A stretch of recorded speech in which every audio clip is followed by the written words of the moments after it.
the voice in your ears and the face on your screen. I'm Perfect Pervis, and this is American Football in Finland. Today is just me going solo. My co-host, Q Floyd, had some other engagements or arrangements to take care of, so I'll be holding it down today, talking to a lot of different people for you. But before we get into it, the AFF podcast is available on Apple Podcasts, Google Play, Spotify, and wherever you listen to your podcasts. Seriously, American Football in Finland is currently available on 25 different platforms. Wherever you listen, be sure to rate us. Anything less than 5 stars will tell us that you are a hater. This season is season 5 AFF. It's going really well so far. Online, we're over, I think, 1,200 followers on Instagram, which is pretty much the only platform we really want to be on right now. So we're really glad that everyone is supporting us as we try to, expand the game here in Finland and internationally. So before we get into it, I guess it's a little weird to do the show with just me as the host, because normally me and Q talk about our weekends. So I guess you can hear about my weekend. I live in Finland, so obviously this weekend was the official ceremonies for graduating seniors here in Finland. Because of the COVID situation, it wasn't done in the spring, so there's a lot of parties this weekend for the young kids who graduated high school. So just for me to any of you guys out there listening, if you graduated, Anya, congratulations. I wish you the best of luck with whatever you decide to do after high school. I actually went to one of my wife's, one of her ex-basketball players. They had a party this weekend. We went there, celebrated with her as she completed this milestone in her life. So just really good that we're getting these things done here in Finland, despite the COVID situation and it kind of delaying stuff. So, that's it for me for the weekend. Let's get into it, man. All right, it's that time. Get it off your chest.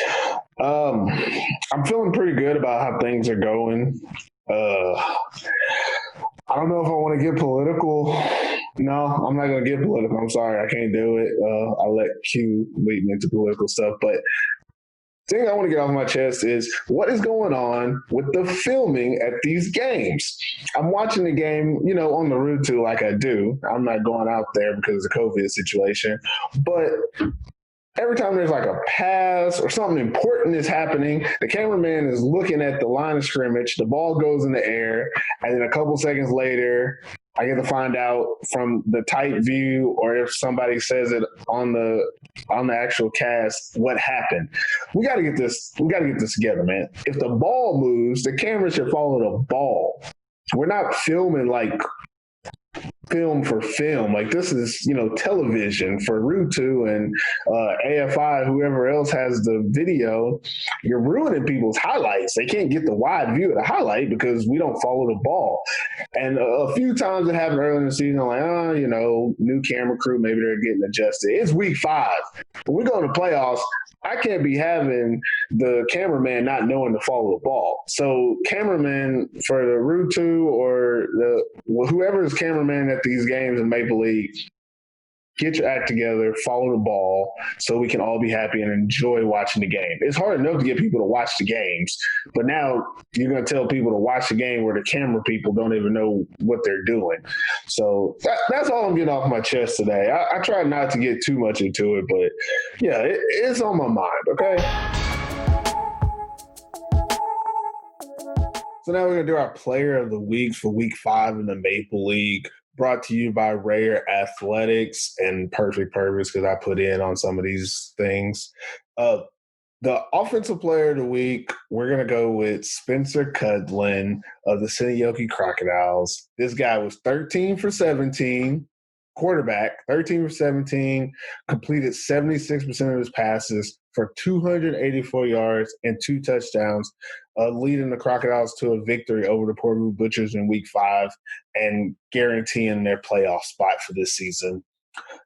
I'm proud of you, man. I'll just say it. Spencer Cutlan, this game, albeit it was the Portable Butchers, their defense has not stopped anyone all season. But the fact that the Crocodiles kind of were willing to let you throw that ball around, y'all were successful. You showed that, okay, maybe we're wrong. Maybe Spencer Cutlan can be a serviceable quarterback, even a better than average with this performance you had this week. So it's really good to see Spencer Cutlan and the Seinäjoki Crocodiles have success in the pass game.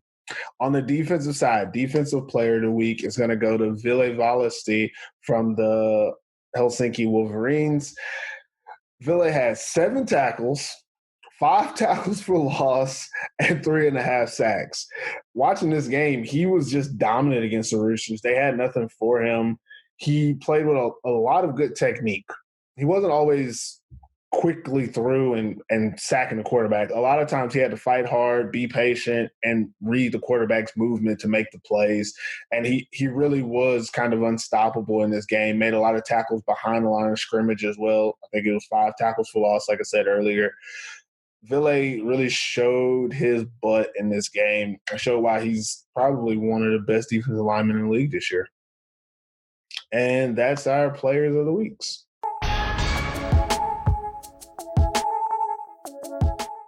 Okay, let's talk about other news in Finland. But before we get into that, let's talk about the 2020 Maple League All-Stars. AFF here, we're going to let you guys, the fans, vote for All-Star members this year. In collaboration with our panel of experts, we're going to pick a team of All-Stars from this 5-week season. So head over to AmericanFootballInFinland.com/All-Stars. I think that's the link. And vote. I think everybody gets 1 vote. You have to use your email to vote just to make it legitimate. So we don't want people just doing a whole bunch of clicks. So it's not really favoritism. You only can pick 1 person per position. So we're going to get an accurate look at who the best players in Finland are by the fans. And the fan vote is going to count for 1 vote with our other 4 experts who are also picking players. So we'll tally the votes and the fans get a vote. So 20% of the vote is going to be coming from the fans. So definitely get anybody you know. It doesn't have to necessarily be people in Finland. Anybody you know, get them out there, get them to vote. The voting is over on Friday, September 4th, right before the playoffs begin, and we'll announce the winners the next week after the week leading up to the Maple Bowl. So definitely go online, get your vote, tell whoever you know to vote, let them know that, hey, this is the best players, vote for them. We want to know your thoughts and keep it going, man.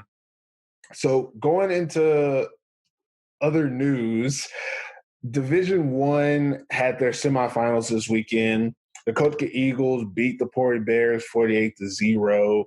We record on Sunday, so the Tampa Saints are going to be playing the UNC Crusaders later today, and you'll have to find that out online to find out who wins. Last time they played, the Tampa Saints won by, I think, 10 points. I think scored 52-42 or something to that effect. So it should be a very good matchup. In the women's Vatra Liga, there was a let me see what I'm looking at. Okay, in the women's Vatra Liga, they're in the playoffs. There's 4 teams. Today on Sunday, the Turku Trojans are playing against the West Coast Phoenix. So I don't know who's going to win, but you'll find out. Next week, the Tampa Saints are going to play against the Helsinki Wolverines for the championship in Espoo, and that'll be on Saturday, September 5th. If anybody wants to go out there and watch these women play, I suggest that you do it. The women's Maple League is very competitive. They play very good football. I've been to a game this season. It's good football out there. Go watch it. If you can't make the playoff game in Kuopio, why not go to Espoo and watch some football as well? Women's Division 1 where it had their semifinals this weekend. The Mikkeli Bouncers beat the Seinäjoki Crocodiles 36-0, and the Kotka Eagles beat the Northern Lights 44-24, which means next weekend the Kotka Eagles will be hosting the Mikkeli Bouncers.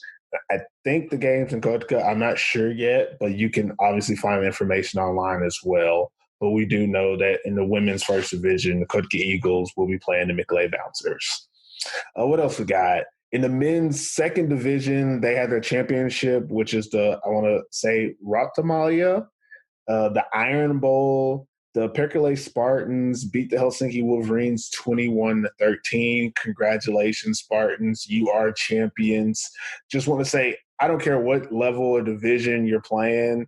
Winning a championship is never easy. And congratulations are in order, and enjoy the victories, man, because once the season is over, nobody cares because next year you have to start all over. So enjoy it while you can. Congratulations, Spartans. Being a winner is something that is hard to do, and you deserve every bit of this congratulations. Women's Division 2 also played championship. Uvascular Jaguars beat the Helsinki Roosters 66-46. Congratulations, Uvascular Jaguar ladies. 66 points is a lot, first of all, but also 46 is a lot. So there was a lot of scoring in this game. It must have been exciting. I think they play 7-on-7 or 9-on-9 in this division. So again, winning a championship is never easy. I don't care what division it is. Congratulations, Jaguar ladies. You deserve it. Enjoy it. Relish the victory, man. We're not going to do football in Europe this week because we got a lot to talk about on today's show. So let's move it on.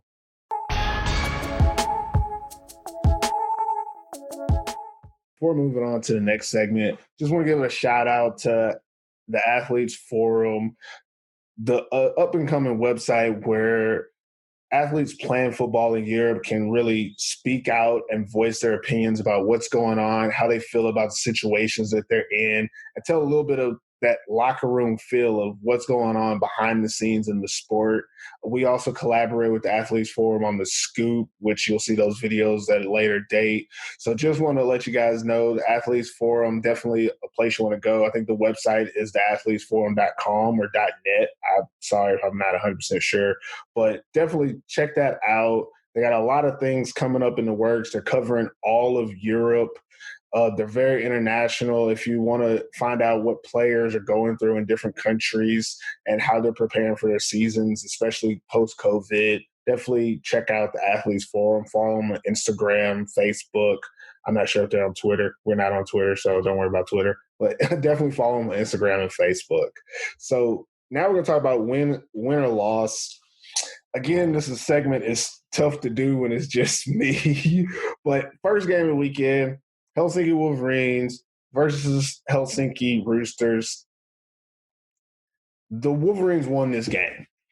My heart, because our entire panel picked the Roosters, so obviously my heart says, the Roosters lost this game. But the Roosters never looked like the Roosters were going to win this game. From the very beginning, Wolverines jumped out. I think it was 12-0 early in the game. And from that point on, it was just, will the Wolverines, let the game slip and give the Roosters a chance to come back? They never did, especially in that third and fourth quarter where Mickey J just went off and just kind of kept putting the exclamation point on the game. He would score, then the Roosters would do something, then he'd come back and he'd score. I think they took one of his touchdowns back, and he still went and scored at the end of the game when they were just trying to run out the clock. So congratulations to the Wolverines. You guys won this game without a doubt. It never looked like you weren't the better team. So it's definitely a great momentum game going into the playoffs. Second game, we have Kuopio Steelers versus the Wausau Royals. Again, the Steelers won this game. It never looked like the Royals were going to win, despite Alpha Jallo just going crazy at the end of the game when it really didn't matter. Because, again, it never looked like the Steelers weren't going to win this game. Last game of the weekend, we had the Crocodiles versus Butchers. Similar fashion. I feel like it's a theme in these last games. This last week of games, the teams that won, they came out, they got ahead early, and then it was almost like cruise control. For the Crocodiles, they actually were able to put in backups who played on, I want to say, the second or third division team. I don't know which division, but they had a lot of guys who don't play Maple League football play in the fourth quarter and actually contribute and do well. So for them, definitely a good boost of confidence for their less talented or even younger players who can say, hey, I played in a Maple League game and I was successful and contributed to a win. All three games, the teams that won, they just did it kind of consistently and dominantly. Like, you knew who was going to win by the halftime, and it never really faltered or changed. So those are the games from this week 5, last week of games in the Maple League. Just very interesting. Can't wait to start talking about the playoffs.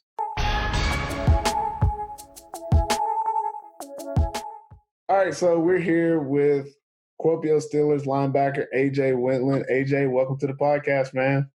Hey, thanks for having me, guys. I'm happy to be here. Again, just grateful. Thank you.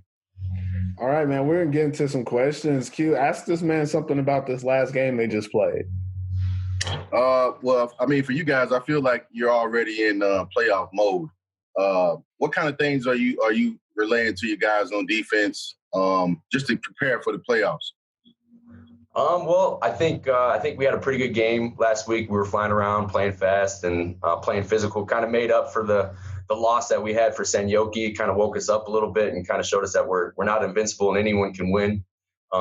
So with that being said, we came in with the right mindset this week, really prepared well in practice, and then towards the end of the game, we were able to kind of get our starters a little bit of rest and get some of our backups some experience, which is important going into the playoffs. And yeah, I think everyone's feeling good. Everyone's really excited. We get a little bit of a longer rest since we played on Friday. So we're kind of taking this weekend to kind of unwind, watch some film, and kind of get ready for this next week and kind of make a good game plan. I want to know, this last game, y'all were the better team, and y'all proved it from start to finish. But tell me, what was it like to play against Alpha Jallo? He's a stud. He's a stud. Yeah. He's a good athlete. He's got a lot of speed. And I think that we kind of took it personally. We wanted to, play with speed as well and try to, we kind of knew that they'd try to get him the ball on the perimeter. And we knew that he'd make some big plays as well and that the quarterback would be looking for him, any chance that they could give in the passing game. So we tried to do what we could coverage-wise to kind of eliminate some of those options in the pass game. And then when they were trying to, run with them with the perimeter with those jet sweeps and the option and the pitch and everything to the outside, we just took it personally to play inside out as linebackers and have our DBs kind of fly outside in on them. And I think we did a pretty good job in the beginning of rallying him a little bit. He had some big plays towards the end of the game, and but he's a great player, and and he's a great guy too. We got to chat a little bit after the game, and it's always fun to play against ballers, Yeah. Definitely. All right. So with this, let's talk about this playoff matchup coming up. Obviously, you're going to have the whole week to really get into it, but it's a rematch of almost 2 weeks ago, right? If I'm not mistaken. So just getting into this game, what is something you think that you guys are going to want to, prove in this matchup against the Crocodiles that maybe you weren't able to prove last time? Yeah, I think it's going to be kind of a redemption game for us. I think that we feel like we should have won that game. We played okay, but we didn't play our best game. I think all of us had mistakes that we made on both sides of the ball, on defense and offense, individually and as a team. So we just want to correct those mistakes and play our game. I think if we play our game, we're a tough team to beat, and we know that. And I think that as long as we prepare well and we, don't go in too confident or too low, stay off the peaks and stay out of the valleys and just kind of stay consistent, I think we can really handle business and do our thing. Defensively, we're going to look at some more schemes to stop their run game a little bit.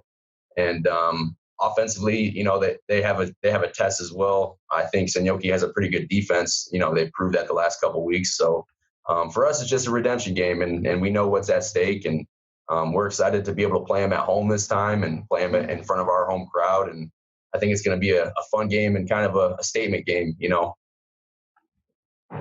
Hey, Q, do you got any questions for him about this upcoming game? Yeah. Like you said, you guys are going to have some schemes to kind of stop their run game. I think everybody knows that Christian Powell is definitely going to get fed a lot this game. But for you, do you take that as like a challenge? Like, I'm the one who has to win this matchup. Or is it more like let me get my guys ready? You know what I mean? Because some linebackers, I feel like they're like, I'm gonna make every single play. I'm gonna control the box. You kind of play like that to me anyway from watching you. But do you just take it as a challenge? Is like it's me against him, like as individually, not as a team, but just individually. Do you see it like that? A little bit. Sometimes, you always have to win those individual one-on-one matchups. And sometimes I do feel like, I got to help get my guys going and help make sure that they're all ready. But at the end of the day, it's a team sport, and we got 11 guys on the field. And especially when you're playing against two-back sets, you got to play together. So we got to just make sure that our linebackers are on the same page when we're going to be spilling the blocks or if we're going to be forcing the blocks. And we got to make sure that the front seven are all on the same page. So really, it's going to come down to our front seven versus, their O-line and running backs. And Christian Powell's a hell of a running back. He's a tough runner, big guy, and he's also a great guy too. Got to talk to him a little bit after the last game, and he's a big, strong guy, fast, physical, and that's kind of how Seinäjoki plays. They like to play physically, and if we got to just be able to take it to them with the line of scrimmage is going to start up front, and it's nice to I know that we don't have to. No one player has to be the hero because we have a lot of ballers out there. We can play together and we can kind of rely on one another and play for each other. And that's something that we kind of preach is play for each other, play for the guy next to you. And so I know that if I make a mistake, sometimes I have my other guys right there. Cadell and Semi and some of the other defensive linemen, a lot of good finish talent on the field that can cover my back and have my back. So it's kind of fun to be able to trust each other and just play fast. And I think when we first played them, we made a couple mistakes with our fits. So all we need to do is correct those things. And if we do that, then we can make it a little bit harder for them to get going with their run game. So we'll see how it goes. Gotcha. All right, AJ Wentland. That's all the time we got for you for this interview. Appreciate you coming on the podcast, man. And we wish you and Kuopio Steelers best of luck in this semifinals playoff game, man.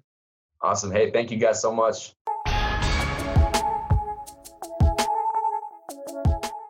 All right, we're here with Seinäjoki Crocodiles quarterback, Spencer Cutlan. Spencer, welcome to the podcast, man. Welcome back to the podcast. Yeah, always a pleasure, man. It's good to have you on, man. We want to ask you a couple of things about last week's game, and then we'll get into the playoff matchup. First thing about last week's game, what was going on with you when you personally were, 8 for 8 passing in this game? Like, what was going on in your mind when you're like, dude, everything I'm throwing is dimes. I got 2 touchdowns already. I'm throwing dimes out here. What was going on in your mind, Spencer? Dimes. Well, I don't know if it was dimes or the fact that our guys were open. It's just that we had a good week of practice and we knew what was coming. Obviously, the situation in Portugal isn't great, so there were a few matchups on the field that were favorable to us. So it made my job a little bit easier that our guys are that good. Like Roby is a complete receiver. He's a beast. Tim's good. Dre's good. Jan, even our young guys, Jan and Emily this week. Like everyone caught a ball last week, which was, you don't often hear that. And I think every running back carried the ball as well. So our game plan was just to go out and play with no limits this time. Like not so much no pressure because in our eyes it was a must-win game. But me personally, I was just trying. I know this is a football answer, but I was just trying to execute every play the way it's supposed to be. I know that's boring for the podcast, but me in my position being a wide receiver, impersonating a quarterback, that's what I got to do. I got to go to the line, check the defense, snap count, make you read, throw the ball.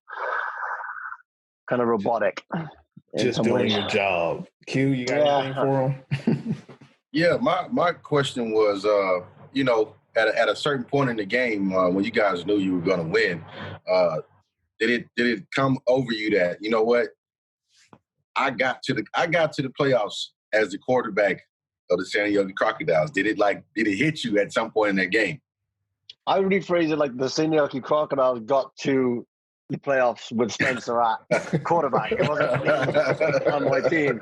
We all know, it's not, you're blind if you can't see it. There's a lot of aspects to our game that is not anything related to me. I contribute in a way, but there are guys that have larger roles, even though the ball's in my hand. So I think as a team, the first game, we'd only been together as a full team a week max. I think some of us had even only had one practice together. So that was kind of our warm-up game. But week on week, we've improved. And we've built on not even our football aspects, but also as a group, we've come together. And that really showed in the Kuopio game and even the last game against the Butchers, because we started okay with two big scores, but we really got together, especially at halftime, to be like, right, we keep the pedal on the metal, keep going forward as we want to in the third quarter, because we didn't want to leave anything on the field and get quality reps in preparation for next week. But it's a great feeling, yeah, to have that achievement there. I have to look at it and be like, wow, that's fantastic. And it could have been even better, even though we're fourth seed. If one result went another way, we'd be number 2 seed. So that would have looked even more, unbelievable at the start of the season, especially after one of the commentators on Rules who said I was the worst mistake that the Crocodiles have ever made. So, wow. Yeah. Wow. Okay. So, we've said things too, but I don't think we went that far. Oh, wow. Okay. Oh, who said that? I don't know who it was. If only we knew his name. Oh, gosh. Ooh, who's that guy? They're going to have to whoever's in charge of career choices, I imagine, after this. Yeah, whoever's in charge of the Maple League memes, find that guy for us. Put something up. Yeah. Be nice. So let's talk about the playoffs, man. You guys are the 4 seed. How? My question is, okay, you're going to be playing against the Steelers again. You beat them last time, but to be perfectly honest with what we saw, you probably played the best game of the season to beat them. Now, having to do that again is going to take, again, all you got. How do you feel about having to redo that game in the semifinals instead of maybe having to play against an opponent who you feel like you have a much better advantage against? My first response to that is I think we are a team that plays up to opposition that are better than us, and we kind of have to build up some momentum against lower teams or teams that maybe not are as successful as us. So when we played against the better teams, we really pulled it out of the bag. I think this game comes down to a lot of preparation. Coaching is a big aspect of it. Yeah, okay, there are weapons all over the field on both sides. We know that. But it's about how you use those weapons and the systems that are in place to obviously exploit things in a football mindset. It's not a question of who wants it more. Everyone at this level wants it at the same amount. It's purely just, I think, preparation, execution, and strategy. I know that's again, I'm coming out with the boring football answers here, but that's what it is. We saw in the game against them last time, it was 14-7. That's the lowest scoring game of this season. Yeah, it was the best game. For the real football fans out there, they know it was the best game of football. Everyone wants to watch CP run, 94 yards, truck 11, 12, 13 people trying to tackle him. That's awesome to see. But if you're a real football fan, you know that those bigger games against Kuopio, they're the real strategic and football oriented games where you get skill, you get strategy all coming together into one. So obviously it's going to be tough, but I think we're built to, we beat them. We're going to prepare very well, and there's no way I don't think we can do that again. Q, what you got for him? Just to kind of harp on that, what you said, everybody wants to see CP run. I think he'll be a big part of this playoff run for you guys. Being that you did beat him the last game, it has to give you some type of confidence to know that, we've done it before. We've You know what I mean? I know a lot of guys on your teams maybe haven't been around as long as you have with the Crocs as far as the playoff experience. But I think having you, having Tim, having a lot of those guys that have been around this Crocs organization going into the playoffs, I think that's an advantage for you guys. So what kind of things are you telling the guys, getting ready for this game? Just believe. It comes down to believing. Like if you're on the field and you've got your assignment, you're ready to go. You have to have that added, that cherry on the top, which is I believe this is going to work. And we've proven that we've beaten them before. Obviously, our week starts now. Meetings today. So as long as we prepare well, that belief will be. We'll talk about it in practice. We'll talk about it before the game. And that is going to be the key ingredient, is to see it and know that, okay, we've done this before. That's not a given. It's still going to be a fight all the way to the end, but we've done it before and we can do it again. So, yeah, you're absolutely right. The belief is critical. It's really important. Well, that's it for us, Spencer. We appreciate you, telling us a little bit about the upcoming game on the podcast. You had a great finish to the 2020 regular season. We wish you and the Seinäjoki Crocodiles best of luck this upcoming semifinals game against Kuopio Steelers, man. Thanks very much, man. Shout out to AFI as well for being able to broadcast it over Europe. They've done a great job pairing with Roosters and giving the chance for people to see the only football going on right now. It's us in Norway, I believe. So, you guys have had something to talk about at least, and people in Europe have been able to see it. So it's going to be a great game, and always it's a pleasure to, throw some jive out with you guys. Well, yeah.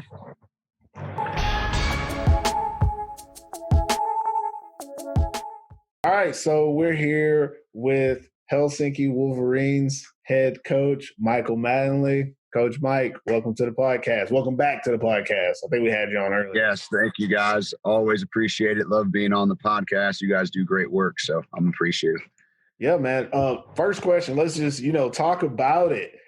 How does it feel to, get into the playoffs in such a dramatic fashion by knocking off, the crosstown rivalry of Helsinki Roosters? Like, what's the vibe like, in the Helsinki Wolverines community? Yeah, well, as we all know, the last 2 weeks since that Kuopio game have been pretty all over the place. But the team fought hard the last 2 weeks, and Thursday night's game was something pretty special. As I was telling the guys all week, for those longtime Wolverines guys and the Finnish guys from Helsinki, that, it would be really important for them to, be the ones to knock off the Roosters. And myself being 0-5 in my 2 years prior to against the Roosters, it was a big thing for me as well to finally get a win. But the vibes are good, the energy's up, the momentum's coming our way, and we're ready to go for the playoffs. And we'd like to have that home game. We feel like we slipped up against Vasa the first time, but we think we have a favorable matchup, and hopefully we can keep this thing rolling all the way to the Maple Bowl. So we'll see how it goes. Oh yeah, and my question is kind of going off of what Pervis just asked. Yeah, you did something that a lot of teams have been spending a lot of money over the last few years to do, and that's to stop the Roosters from winning another championship. You guys didn't go all crazy as far as just grabbing all of these imports, but I think that you got the right imports in the right places. And then overall, as a coach, you made a great adjustment, I think, putting Mickey at running back. And ultimately, coming into this last Roosters game, he had a big part in sealing the game. Some of the runs that he had, it just was something different than I think they were expecting or anybody else was expecting. But what kind of things right now are you driving into the guys as far as coming into this Vasa game? I mean, this is an opportunity for you guys to obviously. I think it's very winnable for you guys if you play, real Helsinki Wolverines football. But what kind of things are you telling the guys right now heading into this week? Well, I mean, we feel like we're the better team. I think we all feel that way, that the first time we played them, if Mr. Forcier didn't get hurt, the result could have been different. But, we're not making excuses. We fought hard. Defense just didn't have it. We got pounded up front. So, I mean, but we believe it's a favorable matchup, and we're just trying to pound into the guys' heads that, hey, let's just keep doing what we're doing. We've made our changes. We found our right gel, you could say, with Mickey at running back, some new guys in different spots on defense. The receivers moving all around the different spots now. You've seen Sanye inside, Cedric inside, a few different type of looks. Now with Mickey at running back, we're actually able to, motion him out of the backfield, but we're just trying to keep the momentum rolling and just, keep everybody going that, hey, this is the matchup we wanted. Not saying we didn't want to play Kuopio, because they did give us a whooping too, but we feel like, we owe something back to Vasa after that week 2 game that we can, really win this thing. And as you said, if we play Wolverine football, and I said it on Route 2 before the game, that we all think we're our own worst enemy. We think we are the best team in the league, and that if we just do what we're supposed to do, that we're a pretty hard team to beat. So we're just trying to stay on track and do the things, as you said, play Wolverine football. And if we can do that, we should be just fine going into, I think it's a Sunday game, actually. Yeah, so Sunday's game against Vasa. So, and another thing, defense. Your defense looks totally different as far as scheme. Yeah. And your front seven right now. Yeah. Like they look active. You know what I mean? Like those guys really look active. So what kind of adjustments did you guys make on defense? Well, with the old playbook from our old coach, we were more of like a 3-3-5. It's a good scheme, but I just don't know if it fit the players that we had. So, I had run a little bit of a different scheme, kind of what I did in Seinäjoki the last 2 years, more of a true 4-2-5 look. And with the DBs that we have and, the Swedish guys, I know it was probably a little shocking to see both of them playing linebacker, Mike and Will. Very. It was perfect. It was perfect. Yeah, it was perfect, though. Yeah. Yeah, we had thought that, I told the guys it's not the best thing to say as a coach to be an athlete, because you're not really coaching. But we said we're going to put our best 7 guys in the back on the field at one time and just fly around and make plays. And the front 4 has been a drastic change. I don't know why. We really only have 3-4 D linemen, and our big left guard rotates in there occasionally. Uipe, Yuso is his name, but we've done our best in moving Valasti Ville to a true 5 technique defensive end. He caused massive havoc in that Roosters game. I mean, I think he had 7-8 tackles. I mean, 5-6 for loss, 3.5 sacks. I mean, he dominated the game, and it allowed Gauthier and William James to, as their first game at linebacker, to really flow without getting touched and kind of getting the feel for how it is truly in the box. Yeah, they're football players. They're big-time guys. But, I mean, 2 safeties playing, in the interior doesn't always correlate too well. But they had 17 combined tackles, a forced fumble, a few for losses. So, I mean, we're just trying to put the best guys in the right spot and just fly around the field. So, and you'll continue to see that probably for the rest of the season. It went well. And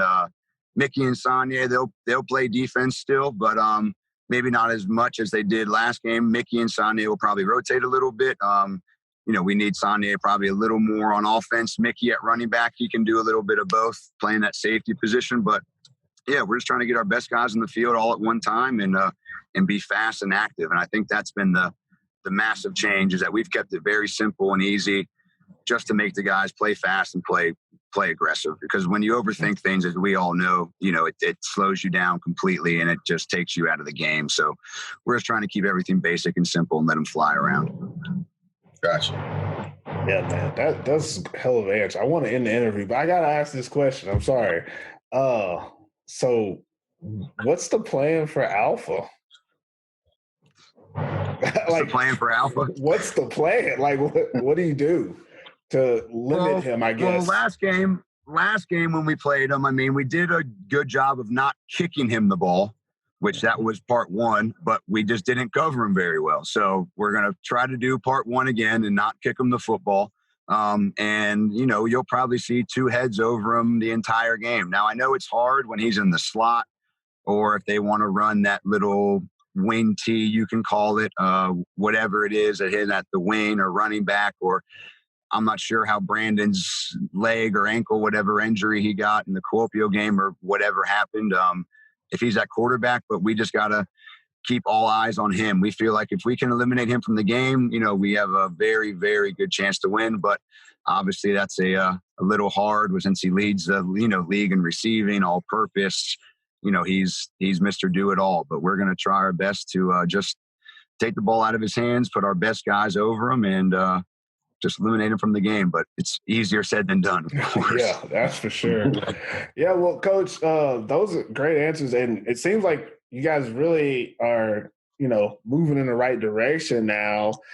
Sorry I didn't pick y'all to make the playoffs originally, but, at least y'all proved me wrong. Hey, you were almost dead on the money with everything, but we had to break that up for you.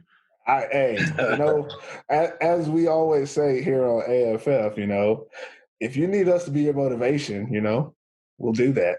We'll do that. Yeah, no, it wasn't quite. Sometimes when we pick teams to lose, that's how they end up winning. And if we pick them to win and they win, then we were right. That's how it goes. Yeah, we're the media. We're always going to be right. It wasn't quite motivation. You could say we just, we had new people weren't going to, like us too much with some of the signings we made of our bringing some Finnish guys in, some imports. I'm not the most liked guy in the league. I'm a little loud, brass. I'm emotional on the sideline, but hey, it's, we're starting to find our gel, and people don't like us, but it's okay. We don't need to be liked to win games. So we're rocking in the right direction, and hopefully we can just keep this thing rolling and get to Lati next week. But we have to beat Vasa first. So. Yeah. Either way, I'll be in Lati waiting on you. If you hopefully you'll be watching us on the field. That's the goal. Yeah. So hopefully I'm coaching that game. It'd be nice to finally in 3 years be able to at least get in the Maple Bowl. I mean, regardless of the result, obviously you want to win it, but just getting there for us would be a huge thing for this season and stepping into the future. So. Yeah, well, Coach, we appreciate you coming on the podcast, and we wish you and the Wolverines best of luck this weekend against the Wassa Royals, man. Appreciate it. Awesome. Thank you, guys. Definitely. Good luck. Okay, so now we're going to talk about this upcoming week's playoff games. We have the Kuopio Steelers are going to be playing against Seinäjoki Crocodiles. Steelers are the 1 seed. Crocodiles are the 4 seeds. Before we get into the nitty gritty about the matchup, let's talk about some of the key players. Q, who are some of the key players for the Kuopio Steelers? Oh man, the Kuopio Steelers got a lineup of key players. Obviously, it starts with Seth Peters. You got the quick, fast running back Lamar Carswell, Tino DeGongo. You got Tommy K, Kachoa, Cadell, King, AJ Wentland. I mean, they pretty much got an all-star team. Max Zimmerman from the CFL. I mean, these guys, they have a souped-up all-star lineup for that team. So I can pretty much say the whole Kuopio Steelers team are key players. Just to name a few of those guys.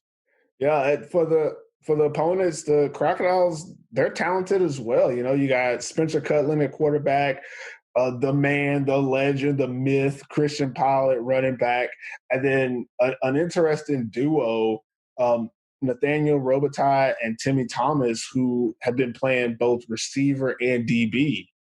And we'll talk about it a little bit later, but, they've both been active on both sides of the ball. Also, the French DB, Hadrian Linda, has done great this year. Alex Germany, who's been playing both sides of the ball as well. And then always, of course, hometown hero, Jaska Vatanen playing linebacker. And another guy to look out for is the defensive lineman, number 9. I think his name is Ander Roulette. I'm not sure how to pronounce it, but he's come on strong in the last couple of weeks for that defensive line. So those are some of the key names to follow in this matchup. What about some of the key matchups? Things that we're going to see on the field in this one. What's one of those things, Q? We're going to see the Steelers receivers versus the Crocodile secondary. I mean, that's they played a big part in the previous game that they played. I like to say the Crocs secondary won that matchup. Yeah. They held them to just 7 points. And the Steelers are known for putting up points. And I think the Crocs had a good scheme. They actually have the players on defense to actually match up with Kuopio receivers. So I think coming up in this next game, this playoff game, that's going to be one of the biggest matchups. I think it's going to be a super interesting matchup in the fact that I think the real difference maker is going to be someone that we didn't name that we probably should have. I think Josh Vanderweerd is going to be the difference maker. Just looking at what their offense does and how the Steelers offense kind of operates. Last time they played, I saw a lot of tight end formations, and I actually saw the tight end, Ville Valasti, going out for passes and being targeted. I don't think they want to do that. No offense to Ville, but that's really not his lane. And Seth never really got the ball to him correctly anyways. But in replace of that, he kind of was doing what Josh does a lot for this offense is he does a lot of crossing routes. He does a lot of short yardage type of stuff. He does a lot of getting to the sticks, catching the ball. And when you have like Max Zimmerman, he's a big-time playmaker. Tino Ndongo, he's taking the roof off the top, and you have to put your resources to those two guys. Vanderweerd is going to be the guy who's going to be held by either a Finnish player or maybe Seydou Jallow or Jaska Vatanen get caught in coverage having to guard him as he crosses against zone. And that's where he's going to be able to, make an impact in this game. I think he's that third option, which could be a little bit too much for the Crocodiles to really guard against because they're going to be so present about stopping the top two options in the pass game. And I think him versus their linebackers is going to be something. Their linebackers in coverage is going to be something we have to look out for. Another thing that I think is going to be a huge and probably the biggest matchup in this game is going to be Christian Powell versus the entire Steelers defense. Like, it's going to take all 11 of them. I don't care what they say. It's going to take 11 guys to tackle this guy. And how do you slow him down? Last time they played, he had over 20 carries, but he only averaged, I want to say, 3.6 or 3.8 yards a carry, which is low for him, but it was enough. They got the 14 points. They grinded it out with him. He's not a guy that's going to go away. If you stop him a few times, he's going to eventually get his yards. That's what he did. Pretty sure he still ended up with over 100 yards in that game that they won. So he had a low average, but he got his yards and he grinded it out because he's that type of back. He could do both. And I think they took away that long touchdown, so that helped them. But for the Steelers, how are they going to stop him or slow him down enough that it allows their offense to operate eventually in this game? What do you think about that matchup? I think the Steelers have to take away the big play runs, the big runs. I think if he gets 3 yards average, carry, but he's not breaking out these 15 and 20 and 30-yard runs, I think that's what you want. I mean, the more carries that you have to make him get, I think it's better for their defense. If he's anywhere around, averaging 8, 9, yards a carry and comes out with about 15 carries for 175 yards or something, like, you're in trouble. I think that first half, Kuopio definitely, they have to sell out on stopping him. What I think they will do is I think they'll blitz a lot. I think they really will blitz a lot. It'll make Spence have to make decisions faster. And being that he's just not a seasoned quarterback, like he's not used to that, I think that'll create some problems. So I think, but in the situation what we're talking about, I think they just have to, gang tackle Christian in somewhat. I don't know if you can really say stop him, but if you could stop him from the big play and in the big games, I think they'll have a chance. Yeah, just last thing I want to add about that is like what you said about gang tackling him. The one game where he really didn't get going was against the Wolverines in week 1. And what happened was he never got going. They tackled him behind the line of scrimmage. Even if they didn't tackle him behind the line of scrimmage, they made him work so hard to get to the line of scrimmage that he never got a rhythm going. And that's really the only way I've seen anyone really slow him down. Because if he gets to the line of scrimmage and he's already going, Yeah, that's 5 yards. Like that's just how it goes with this guy.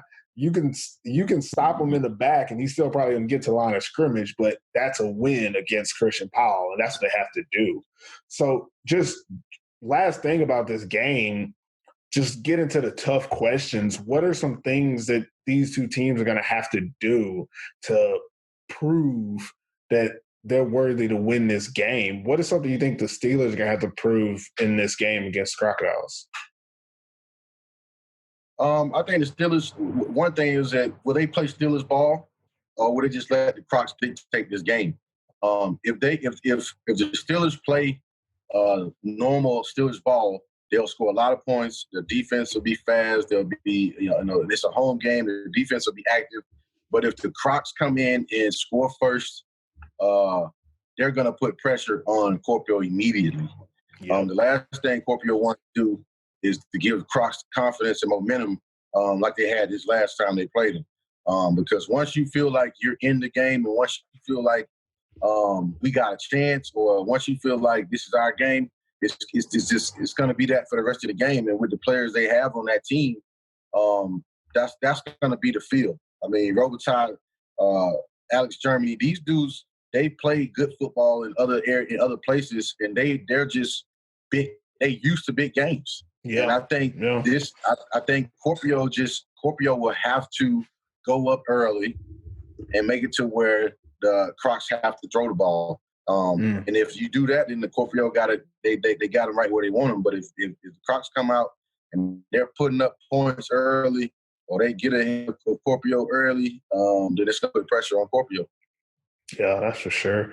For the Crocodiles, I think the tough question they're going to have to answer in this game is, can they replicate that defensive performance that they had against Kuopio last time? We got to be honest. That was probably the best defense they've ever played. Like, they showed their butts in that game. And again, I want to shout out Timmy Thomas. He had that very clutch pass breakup that led to an interception by Seydou Diallo that kind of shifted the momentum and stopped the Steelers from being able to score at the end of that game. And it was a big play. And that defense was full of, you got Nathaniel Robitaille, Timmy Thomas, and Alex Germany, guys, and even Hadrian Linda himself, who came in as DB. You got guys who were playing on both sides of the ball. And in that game, defensively, they were there, lights out. They did everything that was needed. They elevated their play. Now, my thing is, I think it's easy, and not too easy, but I think it's easy to elevate your play when you're at home. The conditions for the game are going your way. The field was a little wet, so, they had a little bit of an advantage. It's their field, their grass. They know how to play on it. Now, you're going to Kuopio. That's a travel. Seinäjoki to Kuopio, that ain't close. They got to go. I think they're going like a day early or something. I don't care if they do go a day earlier. You still got to travel all the way out there. Kuopio is going to pack the house as best they can, COVID situation. And then you're going to be asked to stop a team that just put up, 55 points last week? And I think 70 points the week before, or the week before they played y'all. I mean, yeah, they only put up 7 in that last matchup, but you're not playing that same team. You're going to be playing, the at-home Kuopio Steelers coming off a big win, kind of feeling themselves comfortable. They don't have to travel before the game. They have their routines down. Are the Crocodiles going to be able to, elevate again? That's the question they're going to have to answer. I mean, if they do, it's going to be one hell of a game. And if they don't, it's going to be one massacre. It's going to be a massacre. So that's the question y'all are going to have to answer, Crocodiles, is can you replicate that high-level defense that you had when you did beat this team before at home?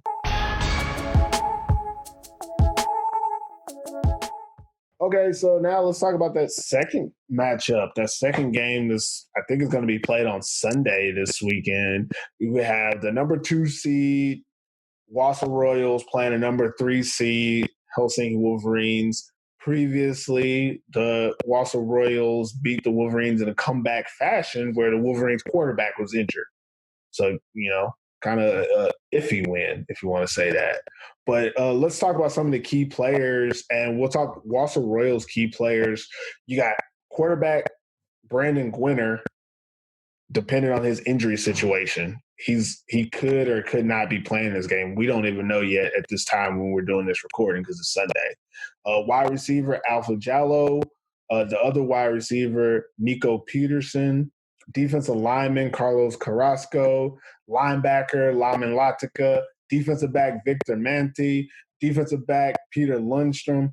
A lot of, I think their defensive players are the guys that have been standing out for them outside of, Alpha, obviously. But I think in this game, these guys are also going to have to stand out even more against the Wolverines team. But who are some of the key guys you got for the Wolverines? The Wolverines, another team with a nice little star-studded roster. Starting off with the quarterback, Chris Forcier. They got Mickey. They got Cedric Johnson, who's been around for a while, but still the man. They got Sebastian Sane, the speedster receiver. You got Ville Valasti, which has been balling also. William James, who's been playing linebacker this last week. R2 Kettinen, who's leading the league right now in interceptions. So the Wolverines have a few guys that can make some plays at any given time too. Yeah, definitely want to watch the Wolverines, guys. Let's talk about the matchups in this game. And the first matchup, and probably the biggest matchup that comes to mind is, how do you stop Alpha Jallo? So you got Alpha versus the Wolverines defense, as well as the Wolverines special teams, because you kick the ball to him, he's going to score. So in this matchup, how do you think the Wolverines can, effectively, I say slow down. I don't think you can stop Alpha Jallo. I don't think that's possible. Even in the huge loss against the Steelers, you saw you can't really stop this guy. You can slow him down, but you want to limit him so that he can't win the game for the Royals. How do you think the Wolverines are going to be able to do that? Well, if I was the Wolverines DC, one thing I believe in is pressure. Pressure bust pipes. I'm not giving Brandon Gwinner time to sit back and let Alpha get open. That's just I would just sell out on the blitz. Honestly, I'm gonna just be honest. I sell out on the blitz. He is their main target on offense. So I'm not gonna give them time for him to run routes. I'm not gonna give him time to run posts, run fades. If it's not a one-step throw, then it's not going to be an easy throw. The rest of the throws are not going to be easy. I'm going to sell out. I'm going to send a lot of pressure, a lot of blitzing. I think that's the only way that you kind of handle Alpha because you just limit his opportunities to get the ball. Because if you sit back there in the zone and you give Brandon time to read and Alpha time to get open, like it's going to be hard for them to match up one-on-one or even bracket him because of his speed. Just the simple fact that he knows how to get open. And also, it doesn't really matter if you double team him, he's still a go get the ball. So I just think you just have to, when it comes to Alpha, I think you just have to send a lot of pressure at the quarterback, make Brandon run and make him get rid of the ball fast. But if not, then they're going to have a replay of what happened last time. I mean, it was just a throw and catch type of thing. Once Chris Forcier came out of the game, Brandon Gwinner and Alpha went to work. So I think the Wolverines they're going to have to bracket him as well as send a lot of pressure too. What else do you think is going to be a key matchup in this one with these two teams besides the Alpha situation? I think the Royals O-line versus the Wolverine front seven. The Wolverines have made some adjustments the last week where they brought their safeties down as linebackers. And what you get with that is a lot more speed. You get a lot more time for athletes to go run to the ball. The way that the Wolverines defensive line has been playing the last week or so has just been aggressive. They have a sack leader on their team now. Even with Benjamin, he gives pressure. He's active. These guys they're just going hard. I mean, the Wolverines are playing like they want it, and I think the Royals O-line just have to step up and they have to protect Brandon enough for him to have a chance to throw the ball. So I think that matchup alone, can they stop Tom Swosty, your boy? If Tom Swosty, what is he going to do against that front 72? Is he going to have a big game or not? I mean, Don't sleep on Tom. That might be that's probably the biggest, I think, matchup of this game is the Royals O-line against the Wolverines defense front seven, because if Brandon Gwinner isn't getting any time, then it's going to make it real easy for the Wolverines defense. So that's just, one of the things I noticed. Yeah, that's for sure. You said it perfectly. I think another matchup in this game that I'm seeing that I'm really think is going to kind of separate things is the Royals secondary versus the Wolverines receiving core.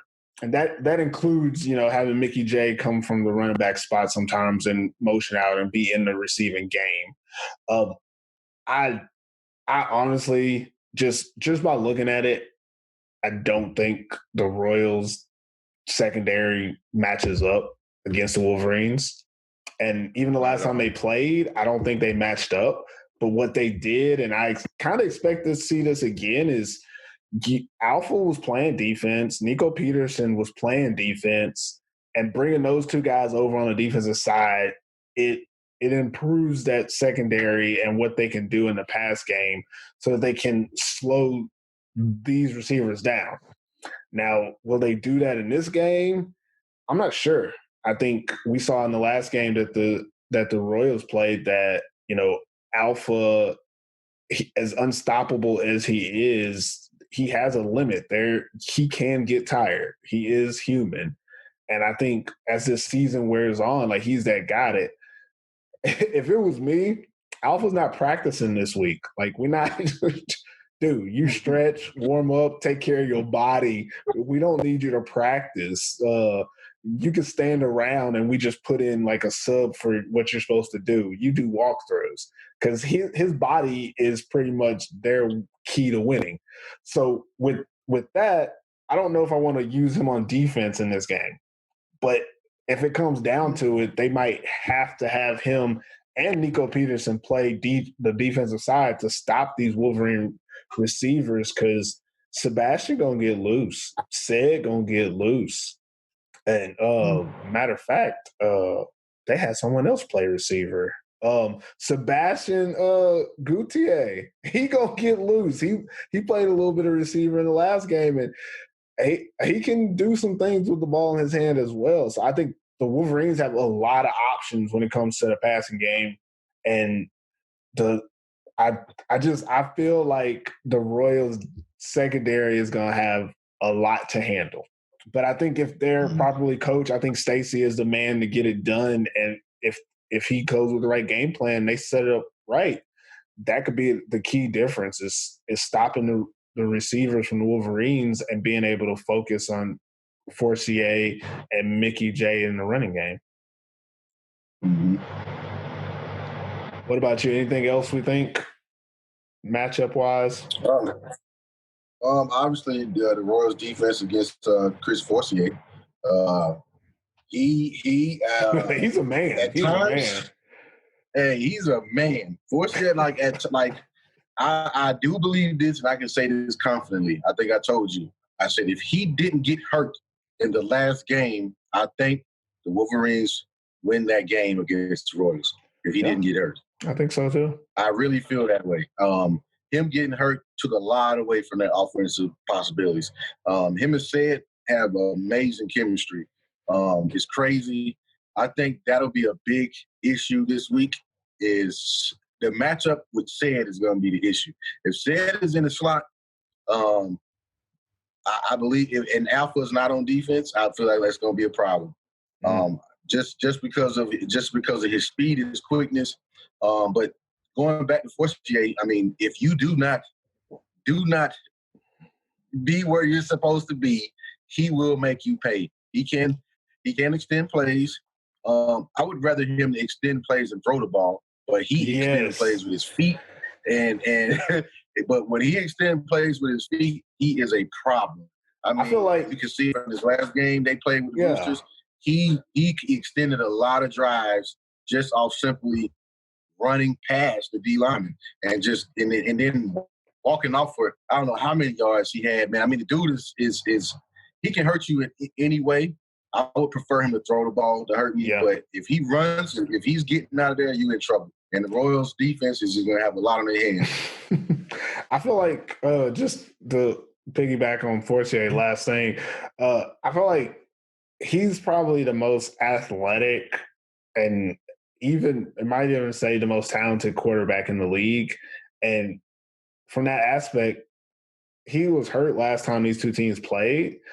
I mean, early in the game, he wasn't doing great, but I can really say I don't think they've seen anything like him.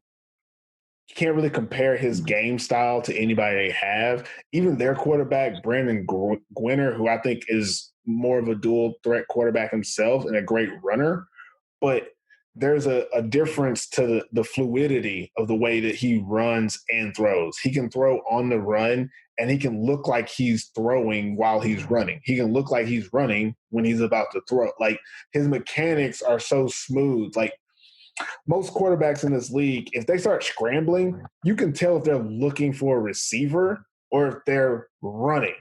You cannot tell if this dude is running or looking for a receiver. Like, he can run with the ball like this and run faster than your entire defense. That is scary. How do you stop that? I think putting a spy on him will be helpful, but I'm not sure if it'll actually work. Because as we said before, they have some pretty good receivers. You're going to have to cover people. How do you cover people and cover this guy who can run right at your linebacker, where your linebacker has to decide, do I run here or do I step back in coverage? I step forward, he's going to throw it. I step back, he's going to run, and I can't catch him now because I stepped back too far. I think it's a tough challenge for the Royal secondary. And if I'm going to call out anybody, I think I'm going to call out Zachary Blair on that. I think that Zachary Blair has come in this year, and we haven't talked about him much. And I think a lot of that has to do with the way that their defense plays. I think he's taken on a lot more of the initial blockers, and Lamin Latica is being more of the side-to-side guy. Latica is making a lot of tackles, getting to the ball right before it's getting to the sideline. But up the middle is more of a Zachary Blair taking on a lot of contact. But somebody is going to have to put an eye on Fortier and force him into, making decisions. Make Fortier throw the ball, like you said. Make him not want to run, which means you can't just run at him. You have to sit in front of him and make him think, well, it's not worth it to run. I'm going to throw. I think Zachary Blair is the guy that they're going to have to depend on to do that. I think Latica is good in his role as getting to the ball after the case, but I think Zachary Blair needs to be focused on stopping Chris Fortier and making him a one-dimensional quarterback. Yeah, that's how I'm going to say that. What about some questions these two teams got to answer? What do you think about the Royals? Let me do the Royals, actually. Let me do the Royals. Go ahead. I want to do the Royals. For the Royals, I think in this game, the way that they ended the season is they kind of limped into the playoffs now. I don't like that feeling. I don't think they like that feeling. It's a bad taste. You started 3-0, and now you're 3-2 going into the playoffs. So for them, it's can they recapture that early season magic where maybe they didn't play great every game, but they made big plays to win those games. Those first 3 weeks, we were saying, like, this team plays better in the second half, but you see the fight in them all game. In the last couple of games, we haven't seen that. We've seen a team that, even the last game, you kind of were scratching your head when you're watching what the offense was doing. But in these last 2 games, the defense has stopped nobody. So then you're like, is this their real defense? Because earlier in the season, their defense has, made big plays as well.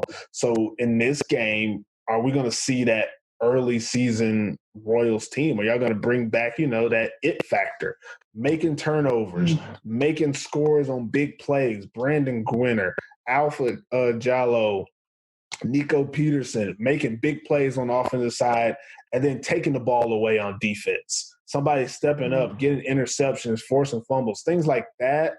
Because that's the team that we know and love, That's the team that I chose to make the playoffs. Nobody else picked y'all to make the playoffs. That's the team I chose to make the playoffs, was a team that was big playability.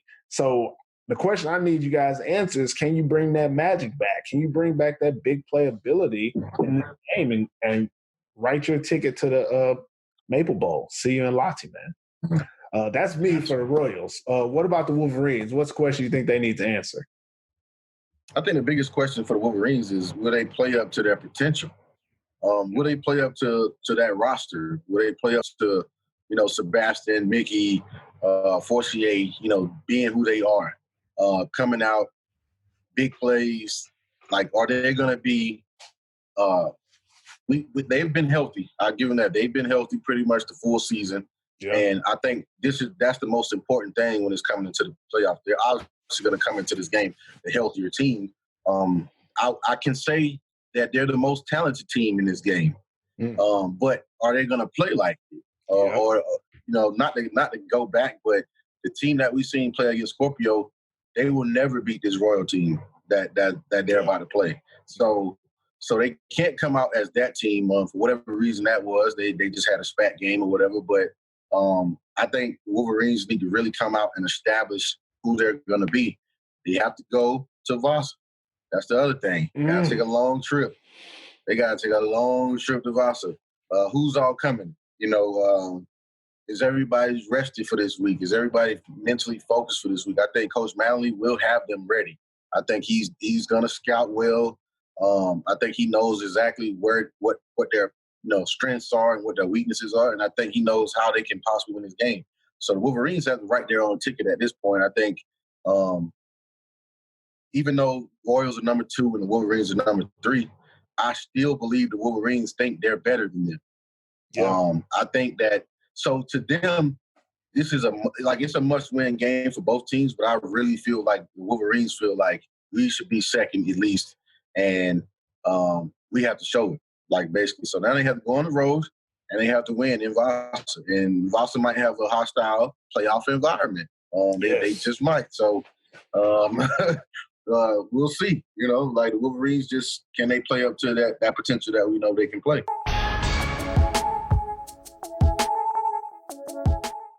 All right, first, big shout out to Rayer Athletics, our apparel sponsor. You guys have seen, we've been doing a lot of stuff with them online with the giveaways, and even the All-Stars will be receiving specific items from Rayer Athletics. Our player of the weeks have been receiving Rayer Athletics gear as well.